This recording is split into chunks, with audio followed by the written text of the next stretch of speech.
ఈరోజు ఒక చారిత్రాత్మకమైన బిల్స్ తీసుకొచ్చాం అధ్యక్ష. దేశ చరిత్రలో ఇది ఎక్కడా జరగలేదు అధ్యక్ష. ఆంధ్ర రాష్ట్రం నుంచి ఇది మొదలవుతా ఉంది అధ్యక్ష. ఇక ఆంధ్ర రాష్ట్రం నుంచి మొదలయ్యే ఈ ట్రాన్స్పరెన్సీ అన్న పదానికి అర్థం ఇక్కడి నుంచి మొదలవుతే ఇక దేశవ్యాప్తంగా ఇది అంటుకుంటుంది అధ్యక్ష. అధ్యక్ష, కారణం ఏంటంటే అధ్యక్ష, మొట్టమొదటిసారి దేశంలో ఇంతకుముందు ఎప్పుడు జరగని విధంగా కరప్షన్ను తీసేయాలి, వ్యవస్థలోకి ట్రాన్స్పరెన్సీ తీసుకొని రావాలి అని చెప్పి ఒక దృఢ నిశ్చయంతో అడుగులు వేయడం అన్నది ఇది మొట్టమొదటిసారిగా జరుగుతూ ఉన్న పరిస్థితి అధ్యక్ష. అధ్యక్ష, చాలాసార్లు కరప్షన్కు వ్యతిరేకంగా నాయకులు పాలకులు మాట్లాడడం విన్నాం, కానీ నిజంగానే ఆ దిశగా అడుగులు వేస్తూ నిజంగా ఏం చేస్తే పూర్తిగా కరప్షన్ అనేది లేకుండా చేయగలుగుతాము అని చెప్పి ఆలోచన చేసి అడుగులు వేసిన పరిస్థితి ఇంతవరకు ఎప్పుడు జరగలా, ఇప్పుడు తప్ప అని చెప్పి కూడా గర్వంగా కూడా నేను ఇవాళ చెప్తా ఉన్నాను అధ్యక్ష. అధ్యక్ష, నిజంగా ట్రాన్స్పరెన్సీ అన్న దానికి అర్థం తీసుకొచ్చే దిశగా ఏ రకంగా ఈ టెండర్లు కానీ ఏ వర్క్ అన్నా తీసుకున్నా కూడా అధ్యక్ష, ఏది తీసుకున్నా కూడా స్కాములమయమే అధ్యక్ష. చివరికి ఇదే బిల్డింగ్లో మనం కూర్చొని ఉన్నాం, ఇదే బిల్డింగ్ తీసుకున్నా కూడా స్కామే కనిపిస్తుంది. అడుక్కు 10,000 రూపాయలు కట్టడానికే ఖర్చు అయిన పరిస్థితుల్లో టెంపరీ బిల్డింగ్లలో కూర్చుని మాట్లాడుతూ ఉన్నాం అధ్యక్ష. ఇలా ఏది తీసుకున్నా కూడా స్కాములమయమే కనిపించే పరిస్థితిలో ఉంది అధ్యక్ష. ఇటువంటి పరిస్థితి నుంచి పూర్తిగా మారాలి అనంటే, వ్యవస్థలోకి మార్పు తీసుకొని రావాలి అనంటే ఈ బిల్లు ఏ రకంగా ఉపయోగపడుతుంది అని చెప్పి నాకన్నా ముందు చాలామంది మాట్లాడిన ప్రతి ఒక్కరూ కూడా చాలా విపులంగా అందరికీ కూడా ఎక్స్ప్లెయిన్ చేయడం కూడా జరిగింది అధ్యక్ష. నేను ఎక్కువ టైం తీసుకోకుండా క్లుప్తంగా ముఖ్యమైన అంశాలను మాత్రమే నేను టచ్ చేస్తాను అధ్యక్ష. అధ్యక్ష, ఈ బిల్లు ద్వారా ప్రతి వర్కు ఏదన్నా ఉండని అధ్యక్ష, ప్రతి టెండరు 100 కోట్లు విలువ చేసే ఏ టెండర్ అయినా కూడా 100 కోట్లు దానిపైన కాంపోనెంట్లలో 30 కోట్లు 40 కోట్లు కలిపినా కూడా అది 100 కోట్లు వచ్చే పరిస్థితి ఉంటే అది కూడా 100 కోట్ల కిందనే జమ అనుకోవచ్చు అధ్యక్ష.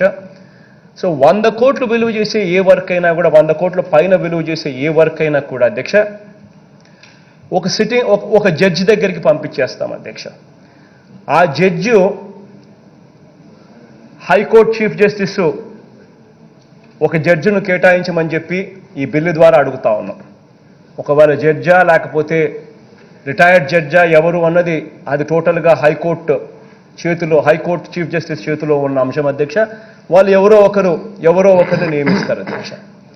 వాళ్ళు నియమించిన ఆ జడ్జి ఎవరైతే ఉంటారో ఆ జడ్జి నియమించిన తర్వాత ఈ యాక్ట్ ద్వారా ఇది సౌలభ్యం అవుతుంది.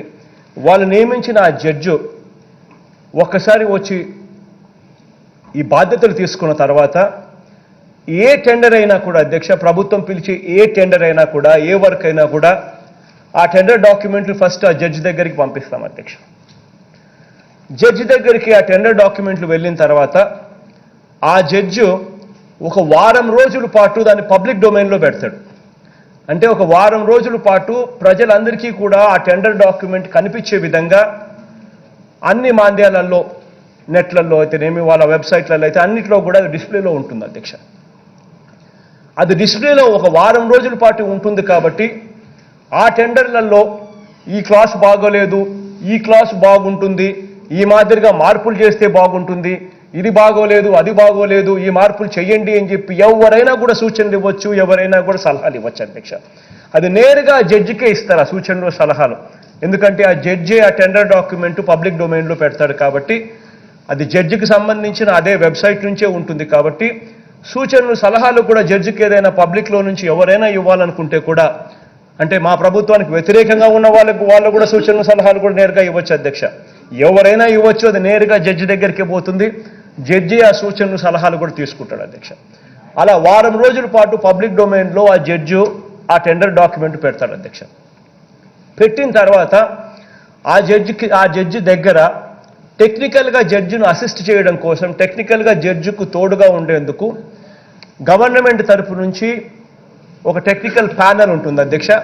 ఆ టెక్నికల్ ప్యానెల్లో నుంచి ఎవరినైనా కూడా జడ్జు ఆయా వర్కులకు సంబంధించిన పరిస్థితుల్లో ఎవరినైనా కూడా ఆ జడ్జి పిలుచుకొని టెక్నికల్గా తనకు సహాయ సహకారాలు అందించేందుకు ఉపయోగపెట్టుకోవచ్చు అధ్యక్ష. అలా కాకుండా జడ్జి నాకు వీళ్ళెవరూ వద్దు, నాకు వేరే వాళ్ళు ఎవరైనా కావాలి, నాకు పలానా కేపీఎంజీ కావాలనో, లేకపోతే పలానా ఇంకొకటి కావాలనో, లేకపోతే ఇంకొకటి కావాలనో అని చెప్పి జడ్జి కోరడం అంటూ జరిగితే ఆ జడ్జికు ఆయన కోరిన ఎవరైనా కూడా ఇచ్చేదానికి కూడా ప్రభుత్వం సిద్ధంగా ఉంటుంది అధ్యక్ష. దానికి సంబంధించిన ఏదైనా బిల్లు కూడా ప్రభుత్వమే భరిస్తుంది అధ్యక్ష. సో జడ్జికి అన్ని రకాలుగా టెక్నికల్గా అన్ని రకాలుగా సపోర్ట్ అందుతుంది అధ్యక్ష.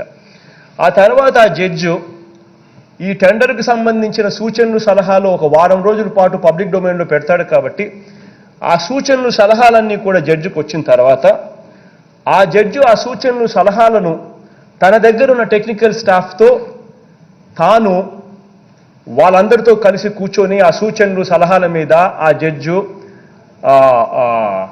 జడ్జి డిస్కషన్ చేసుకుంటాడు అధ్యక్ష. చేసిన తర్వాత గవర్నమెంట్ను పిలుస్తాడు అధ్యక్ష, ఆ డిపార్ట్మెంట్ను పిలుస్తారు. పిలిచిన తర్వాత జడ్జు ఆ డిపార్ట్మెంటు ఆ గవర్నమెంటుతో తనకు సూచనలు సలహాలు అన్నీ కూడా పరిగణలోకి తీసుకున్న తర్వాత తాను ఏదైతే కరెక్ట్ అని చెప్పి తాను అనుకుంటాడో, ఏ రకమైన సూచనలు ఏ రకమైన మార్పులు చేస్తే కరెక్ట్ అని చెప్పి తాను అనుకుంటాడో ఆ మార్పులు తాను సూచిస్తూ తాను ఆదేశాలు జారీ చేస్తాడు. ఇవన్నీ కూడా మార్పులు చేయండి అని చెప్పి ఆ జడ్జి ఏదైతే చెబుతాడో అధ్యక్ష మార్పులు చేయమని చెప్పి అవే మార్పులన్నీ కూడా తూచా తప్పకుండా ఆ మార్పులన్నీ కూడా చేసిన తర్వాతనే టెండర్ డాక్యుమెంట్ అన్నది తర్వాత రిలీజ్ చేస్తారు అధ్యక్ష. మొత్తం టెండర్ ప్రక్రియ టెండర్కు పోకముందు 15 రోజుల పాటు జరుగుతుంది అధ్యక్ష. ఒక వారం రోజుల పాటు జడ్జు పబ్లిక్ డొమైన్లో పెడతాడు. ఆ తర్వాత మరో 8 రోజుల పాటు జడ్జు తన టైం తీసుకుంటాడు. ఆ టైం తీసుకుని తన టెక్నికల్ స్టాఫ్తో మాట్లాడడము, గవర్నమెంట్ని పిలిపించడము, మాట్లాడడము, ఇవన్నీ సూచనలు సలహాలు కూడా అన్ని ఇన్కార్పొరేట్ అయ్యేట్టుగా చేయడము, అవన్నీ జడ్జి చూసుకునే దానికి ఒక 8 రోజుల టైం అధ్యక్ష. అంటే ఆ వారము ప్లస్ ఈ 8 రోజులు మొత్తంగా ఈ 15 రోజులు జడ్జి టైం తీసుకున్న తర్వాత జడ్జి చెప్పిన మేరకు ఆ సూచనలు సలహాల ద్వారా ఆ తర్వాత ఈ టెండర్ ప్రక్రియను ఇనిషియేట్ చేయడం చేస్తుంది అధ్యక్ష గవర్నమెంట్. ఇంత ట్రాన్స్పరెంట్గా ఇంత నిజాయితీగా ఒక వ్యవస్థను క్రియేట్ చేసి వ్యవస్థ ద్వారా ట్రాన్స్పరెన్సీ అన్నది ఒక స్టేజ్ నుంచి మరో స్టేజ్కి తీసుకొని పోయే పరిస్థితి బహుశా రాష్ట్ర చరిత్రే కాదు, బహుశా దేశ చరిత్రలో కూడా ఎక్కడా జరగలేదు అధ్యక్ష. మొట్టమొదటిసారిగా ఆంధ్ర రాష్ట్రం నుంచి మొదలవుతా ఉంది అధ్యక్ష. దీనివల్ల పూర్తిగా అధ్యక్ష ఎవరికైనా కూడా కాన్ఫిడెన్స్ బిల్డ్ అవుతుంది అధ్యక్ష. ఆంధ్ర రాష్ట్రంలో ఇవాళ ఉన్న ఆంధ్ర రాష్ట్రం ఇమేజ్, కరప్ట్ ఇమేజ్ ఉన్నది పూర్తిగా పోయి, ఇంతకుముందు NCAER రిపోర్ట్లు చూసుకున్నా కూడా ఏ రిపోర్ట్లు చూసుకున్నా ఆంధ్రప్రదేశ్ రాష్ట్రం కరప్ట్ రాష్ట్రాలలో ఎక్కడుంది అని అంటే ప్రథమైన నెంబర్ 1 స్థానంలో ఉన్నాయి అని చెప్పే రిపోర్ట్ల దగ్గర నుంచి పూర్తిగా భిన్నంగా మారిపోయి ఆంధ్ర రాష్ట్రంలో ట్రాన్స్పరెన్సీ అన్నది విపరీతంగా, ట్రాన్స్పరెన్సీ అన్నది ఏ రాష్ట్రంలో లేని విధంగా ఆంధ్ర రాష్ట్రంలో ఉన్నది. కరప్షన్కు దూరంగా ఉన్న రాష్ట్రం ఇది అని చెప్పి మన దేశానికే కాదు అధ్యక్ష, ఇంటర్నేషనల్ కమ్యూనిటీకి కూడా మెసేజ్ పోయే పరిస్థితి వస్తుంది. దీనివల్ల ఇక్కడ నుంచి స్టార్ట్ అయ్యే ఈ ప్రక్రియ ఇక్కడితో ఆగిపోదు. ఇక్కడ నుంచి స్టార్ట్ అయ్యే ఈ ప్రక్రియ మిగిలిన రాష్ట్రాల్లో కూడా అంటుకుంటుంది. మిగిలిన రాష్ట్రాలన్నీ కూడా దీన్ని పాటించే రోజు కూడా త్వరలోనే ఉంది అని చెప్పి కూడా నేను సగర్వంగా కూడా చెప్పగలుగుతాను. సో ఇక్కడ నుంచి బీజం వేసాం, ఈ బీజం మహావృక్షం అవుతుంది. దేశానికే ఇది దిశ చూపించే ఒక గొప్ప బిల్ అవుతుంది అని చెప్పి నేను ఇవాళ నేను గర్వంగా కూడా చెప్తా ఉన్నా అధ్యక్ష.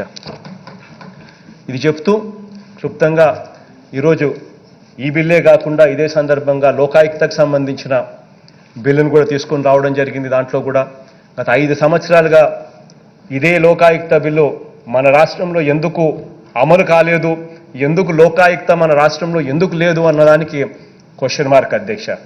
నిజంగా చెయ్యాలి అని అనుకుంటే, ఆ లోకాయుక్తను తీసుకొని రావాలి అని అనుకుంటే నిజంగా జరిగి ఉండేది. 5 సంవత్సరాలు చంద్రబాబు నాయుడు గారి పాలనలో ఆంధ్ర రాష్ట్రంలో లోకాయుక్త లేనే లేదు అని అంటే వీళ్ళు అసలు ఒక ప్రాసెస్ తీసుకొని రావాలి, ఒక వ్యవస్థ ఉండాలి, ఆ వ్యవస్థ ఉపయోగపెట్టుకోవాలి, అవినీతి అనేది లేకుండా చేయాలి అన్న ఆలోచనలే వీళ్ళకి ఎవరికి లేవు అధ్యక్ష. కేవలం చిన్న చిన్న చేంజెస్, చీఫ్ జస్టిస్ ఒక సిట్టింగ్ జడ్జి కానీ, లోకాయుక్తలో ఒక సిట్టింగ్ జడ్జి కానీ, లేదా చీఫ్ జస్టిస్గా గతంలో పనిచేసిన వాళ్ళు కానీ ఎవరో ఒకరైతేనే లోకాయుక్తలో ఉంటుంది అన్నది, లోకాయుక్త కాన్స్టిట్యూట్ చేయగలుగుతామన్న యాక్ట్ను కాస్త కొద్దిగా మార్పు చేసి రిటైర్డ్ జడ్జి ఎవరైనా పర్వాలేదు అని చెప్పి, హైకోర్టు రిటైర్డ్ జడ్జి ఎవరైనా పర్వాలేదు అని చెప్పి కొంచెం మార్పు చేసిందంటే 5 సంవత్సరాల కిందటనే లోకాయుక్త కూడా కాన్స్టిట్యూట్ అయి ఉండేది. ఈరోజు అటువంటి చిన్న చిన్న మార్పులు కూడా చేయకుండా ఏకంగా లోకాయుక్త అన్నది అసలు రానే రాకుండా ఆంధ్ర రాష్ట్రంలో గత 5 సంవత్సరాలుగా పెండింగ్ పెట్టినారు అని అంటే అసలు ఈ వ్యవస్థ ఎంత దారుణంగా ఈ వ్యవస్థలోకి నిజాయితీ తీసుకొని రావాలని కానీ, ట్రాన్స్పరెన్సీ తీసుకొని రావాలని కానీ, జ్యుడిషియల్ వ్యవస్థను తీసుకొని రావాలి అని చెప్పి ఏమాత్రం కూడా లేని పరిస్థితుల నుంచి పూర్తిగా ట్రాన్స్పరెన్సీ తీసుకొస్తూ ఒక నెలలోనే వస్తూ అధికారంలోకి వచ్చిన 45 రోజుల్లోనే ఇటువంటి గొప్ప కార్యక్రమాలకు మా ప్రభుత్వం శ్రీకారం చుడుతుందని చెప్పి సగర్వంగా మరొక్కసారి చెబుతూ సెలవు తీసుకుంటున్నాను అధ్యక్ష. I shall now put the clause to vote. There are no amendments to clause 2 to 16 schedule clause 1. Enacting formula and long title, and they are before the House. The question is, those who are for clause 2 to 16 schedule clause 1 enacting formula and long title, please say yeah. Those who are against, please say no. Yes have it, as have it. Clause 2 to 16 schedule clause 1 enacting formula and long title to stand part of the bill. I shall now request the Minister for Industries and Commerce on behalf of the Chief Minister to move the motion for passing the bill. Minister. On behalf of the Honorable Chief Minister, I beg to move Andhra Pradesh Infrastructure Transparency through Judicial Review Bill be passed. The question is that the bill be passed. Those who are for the motion, please say yeah. Those who are against, please say no. Yes have it, yes have it. The motion is carried and the bill is passed.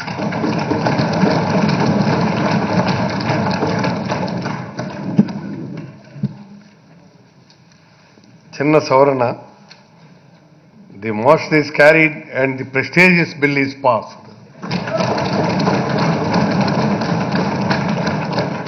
Thank you.